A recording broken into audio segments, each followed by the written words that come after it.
تو انسان دنیا میں تکبر کرتا ہے مگر اس کی سزا پھر دنیا میں مل کے رہتی ہے.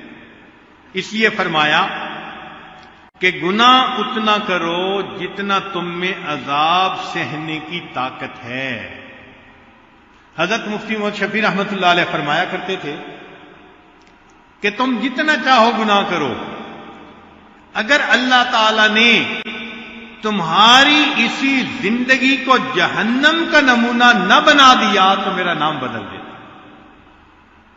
اور واقعی ایسا ہوتا ہے کہ جو انسان گناہوں میں لگتا ہے اسی دنیا میں اور پھر کہتا ہے جی اس جینے سے تو مر جانا اچھا تھا. پریشان ہے تو کہہ رہے ہیں نا کہ جینے سے مر جانا اچھا تھا، تو بہتر ہے انسان گناہ ہی نہ کرے.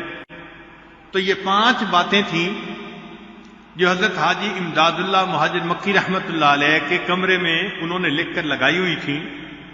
پہلی بات، دنیا کے لیے اتنی محنت کرو جتنا تمہیں دنیا میں رہنا ہے. دوسری بات، آخرت کے لیے اتنی محنت کرو جتنا آخرت میں رہنا ہے.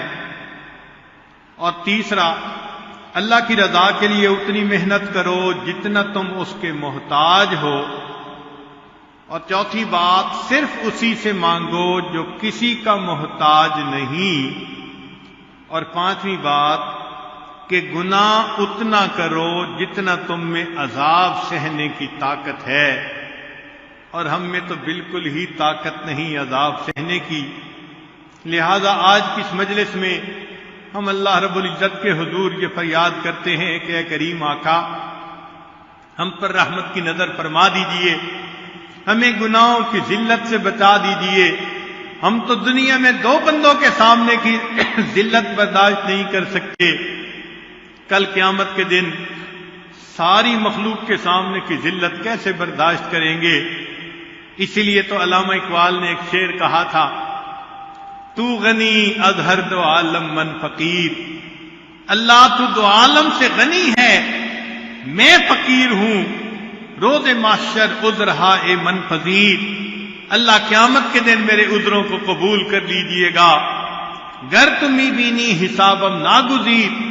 اور اگر آپ یہ فیصلہ کر لیں کہ میرا حساب لازمن لینا ہے تو اے اللہ از نگاہ مصطفیٰ پنہا بگیر. اللہ مصطفیٰ کریم کی نظروں سے اوجھل میرا حساب لے لینا. میرے پلندے ان کے سامنے کھلیں گے، کتنی شرمندگی ہوگی. تو آج وقت ہے ہم اپنے گناہوں سے سچی توبہ کر کے اپنے اللہ سے اپنے گناہوں کو بخشوا لیں. پروردگار عالم دنیا اور آخرت میں ہمیں اپنی حفاظت عطا فرمائے. وآخر دعوانا ان الحمد للہ رب العالمین.